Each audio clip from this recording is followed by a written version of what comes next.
Buenos días, buenas tardes, perdón, a todas, a todos. Es un inmenso placer para mí estar acá, compartir con ustedes algunas ideas, algunas reflexiones. Agradecer primero a Diego y a Rodrigo por la invitación y felicitarlos por este 5º aniversario de la Asignación Universal por Hijo. Los que fuimos jóvenes o fuimos al secundario con el menemismo, más que llenarse los ojos de lágrimas con la Asignación Universal, nos refregamos los ojos para darnos cuenta que es cierto, digamos, y que Argentina efectivamente tiene un sistema de protección social, seguramente con muchas cosas que mejorar, pero que impacta notablemente en la vida de millones de personas. También, por supuesto, agradecer a Juan Ignacio y a Gerardo por la atención que han tenido para los que venimos de afuera al seminario, una atención maravillosa, muy humana, y no es fácil a veces en este tipo de seminarios encontrarse con gente tan predispuesta y con tantas ganas de que las cosas salgan bien. Saludar también a Bernardo, es un inmenso placer para mí compartir, aunque sea una sala con Bernardo, y escucharlo y aprender, y a todo su equipo. Y también saludar a todas y a todos, a los responsables de los gobiernos que están aquí, a los compañeros y colegas de la cooperación internacional, y muy especialmente a la Isa Abramo, a la directora de la División Social de la CEPAL. Buena parte de las ideas o de las reflexiones que voy a presentar como secretario general de la OIJ serían imposibles explicarlas sin la alianza con CEPAL, nuestro centro de estudios en algún sentido, que nos ayuda a pensar un poco más creativamente el fenómeno o el mundo de las personas jóvenes. Me toca a mí. Muchas veces como secretario general de la única organización en el mundo multigubernamental que lleva los temas de juventud, se nos pregunta, bueno, ¿cuál es la situación de los jóvenes, ¿no? O de la juventud. En general, cuanto más adulta es la persona que pregunta, más tiende a usar la palabra juventud que los jóvenes o juventudes, etc. Y es muy difícil de responder cuál es la situación unívoca de 158 millones de personas, y nosotros tratamos de utilizar estas 3 palabras y esa foto, que me parece bastante representativa, para tratar de explicar la situación de las personas jóvenes en la región. Diversa, compleja y desigual. Diversa porque es imposible hablar de una juventud, aquella juventud, ni la maravillosa, ni otras juventudes que le quieran poner los adjetivos que le quieran poner. Hoy en día puede representar la diversidad inmensa que los jóvenes tienen. Por lo tanto, el primer aspecto tiene que ver con que tenemos que hablar de juventudes. Por tribus, por ciudad, por afiliación, por diferentes motivos estamos hablando claramente de juventudes. Es compleja.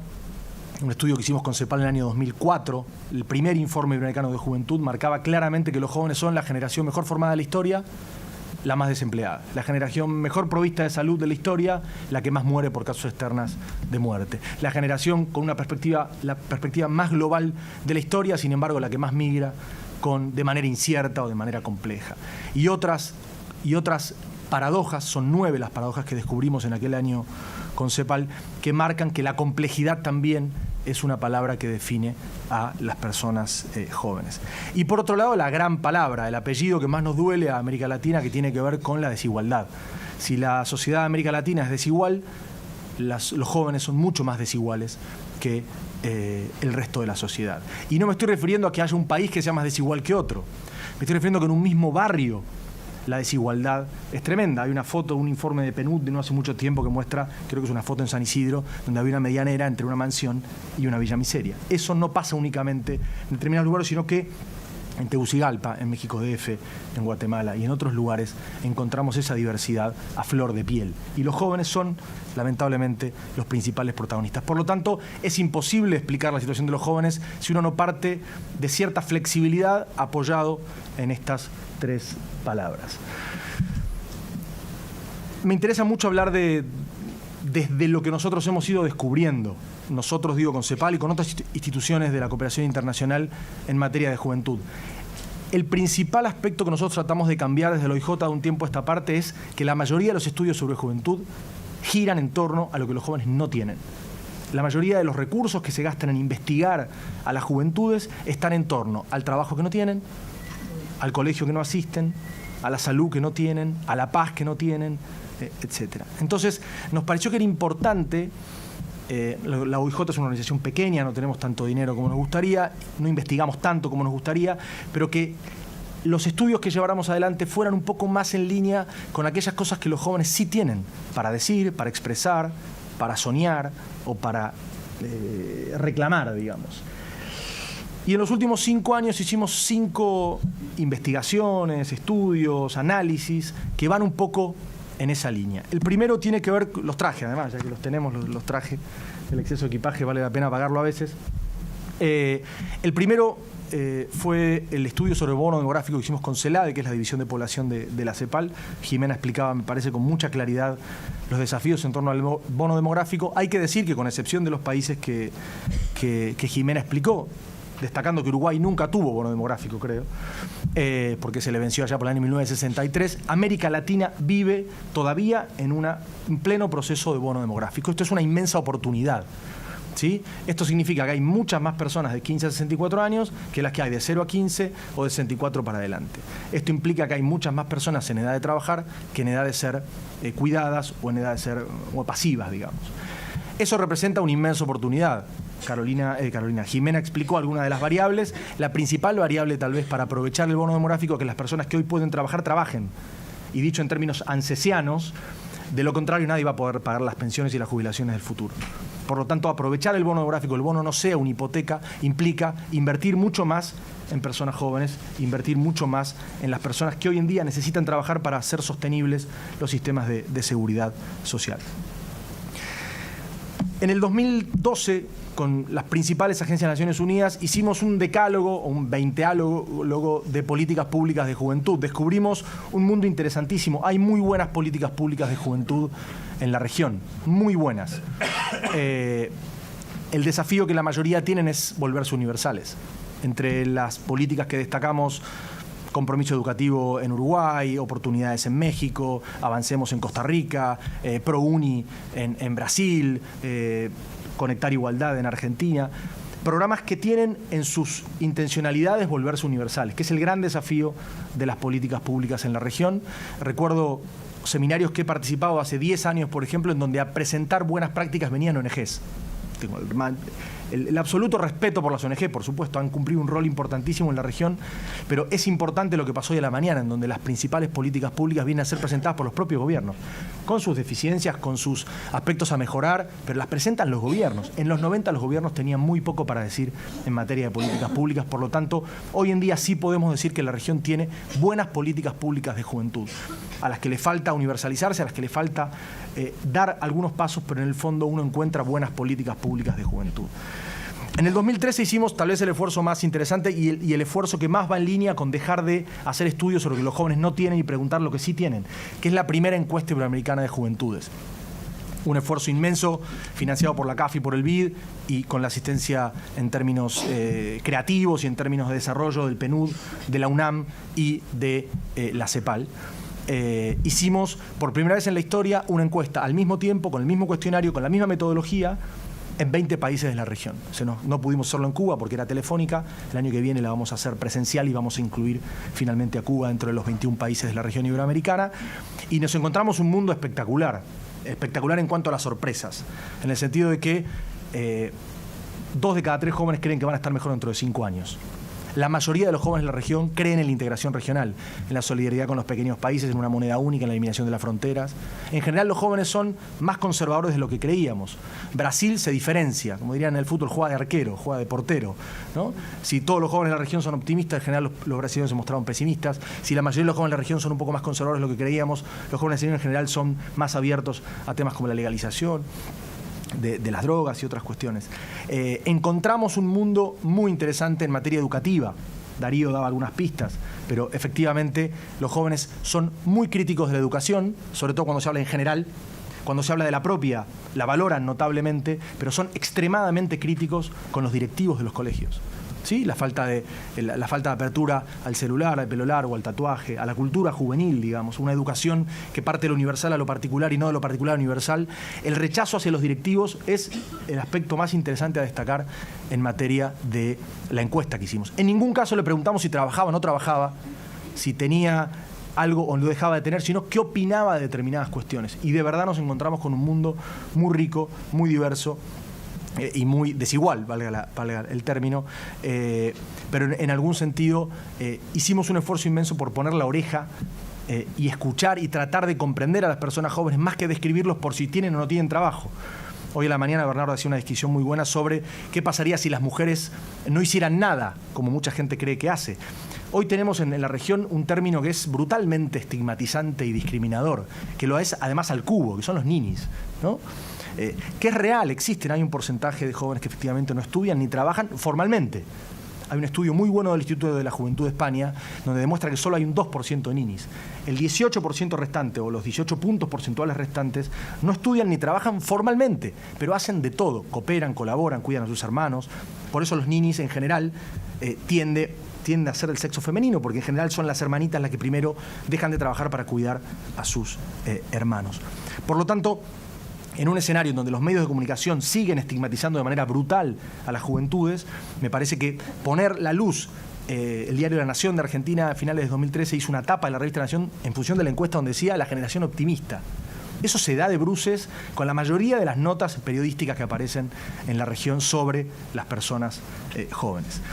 En el 2014 aumentamos un poco la apuesta y lo que dijimos es, se carga tanto las tintas sobre los jóvenes, ¿por qué no analizamos qué están haciendo los estados en torno a los jóvenes? Y analizamos el presupuesto, la inversión social, como diría Bernardo, del año 2012 de toda la región, ¿sí?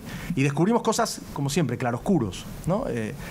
La región ha aumentado notablemente su inversión y en el campo social. 23% del PIB de la región se invierte en temas de protección social, seguridad social, en términos de desarrollo social. Solo el 10% de ese 23% se invierte en jóvenes. Los jóvenes representan el 25% de la sociedad y solo reciben el 10% de la inversión social.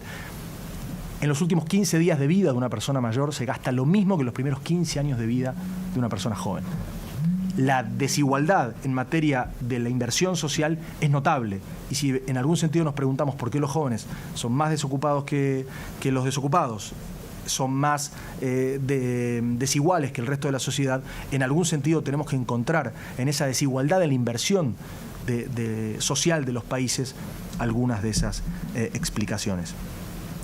Mucho se dijo, y el Banco Mundial lo dijo en el World Development Report del año 2008, en donde decía, por cada dólar que no gastes hoy, te vas a gastar 7 en el futuro. Ese famoso dicho, prevenir, es mejor prevenir que curar. Prevenir cuesta 1, curar cuesta 7. Por lo tanto, invertir más en juventud es, sin lugar a dudas, una buena manera de hacer sociedades más igualitarias y mejores en nuestra región.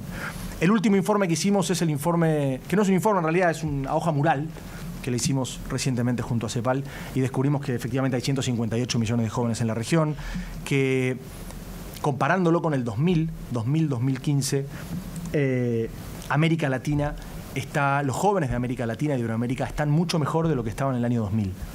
La pobreza ha bajado del 40 al 30%, el alfabetismo funcional, aquellas personas que han estudiado menos de 4 años y medio han bajado del 15 al 10%, el desempleo ha bajado del 13 al 9%. Sin embargo, queda mucho por hacer, por supuesto. Traje un recuerdo. Cuando con Mariano Cascallares, trabajó algún tiempo en ANSES, en el año 2003, apenas entrábamos al gobierno, se nos ocurrió una locura, que fue hacer la hoja mural de datos estadísticos de los jóvenes de Argentina, ¿sí? En ese momento la pobreza juvenil en Argentina era el 58%. La Nación nos puso una tapa que casi nos echan a todos de desarrollo social. Por suerte, Alicia fue bastante generosa. 58% de pobreza juvenil en Argentina. Según la hoja mural hecha con datos de Naciones Unidas, la pobreza en Argentina hoy está pobreza juvenil en Argentina está en torno al 2 o al 3%. Podemos negociarlo, llevarlo hasta el 10% si se quieren. Hace poco estaba en un seminario en la Casa de América y una chica nicaragüense decía que estamos en presencia de democracias imperfectas en la región. No lo decía por algunos sucesos en algunos países que ustedes imaginarán. Y yo me hacía la pregunta, ¿no?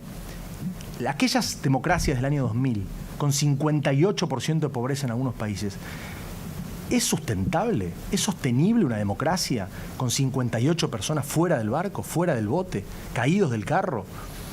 Tomo las palabras que decía Diego hoy a la mañana en torno a cuál es el punto de partida. Sin lugar a dudas, la asignación universal por hijo está enmarcada en un proceso de transición. Lo que está claro que es imposible partir de 58% de pobreza. Sin los números actuales de Argentina, es inviable pensar, y los números actuales de América Latina, es inviable pensar en un país que, como en una región que además, como pongo en en la imagen de la pantalla, tiene inmensos desafíos. Sin lugar a dudas, inmensos desafíos en términos de empleo, mantener los actuales niveles de empleo, aumentar mucho el nivel de empleo formal, mantener sobre todo las tasas de crecimiento. El crecimiento de América Latina en el 2000-2015 es un periodo extraordinario, en un contexto de un crecimiento de los países de la región espectacular. Mantener ese crecimiento, aunque sea menor, pero sostenido, implica poder mantener también buena parte de las políticas sociales que han permitido los números que tiene actualmente. Aumentar, por supuesto, los procesos de industrialización, eso le va a dar sustentabilidad. Aumentar la inversión en I+D, hoy en día la región invierte en torno al 0,5% en I+D,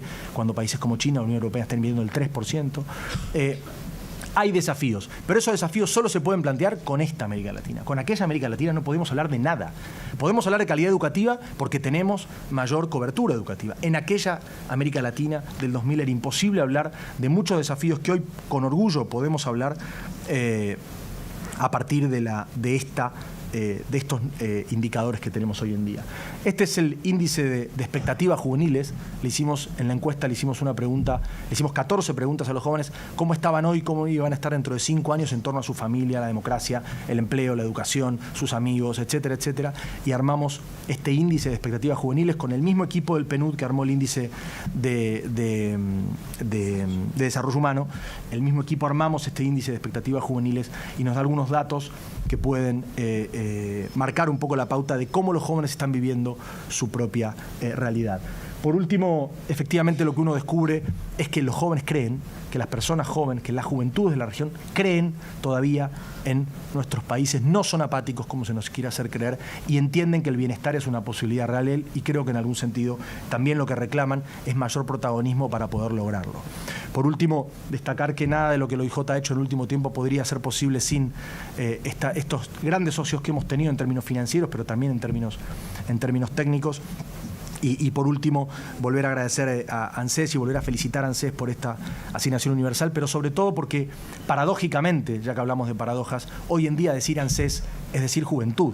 Cuando mi abuelo o mi mamá escuchan eso no lo pueden creer, pero hoy en día programas como la asignación, como Conectar Igualdad, Progresar, Procrear y otros tantos hacen que en Argentina hablar de juventud implique inexorablemente hablar de ANSES, así que quiero agradecer muy especialmente a ANSES por la invitación y para mí es un honor estar aquí presente con todos ustedes. Muchas gracias.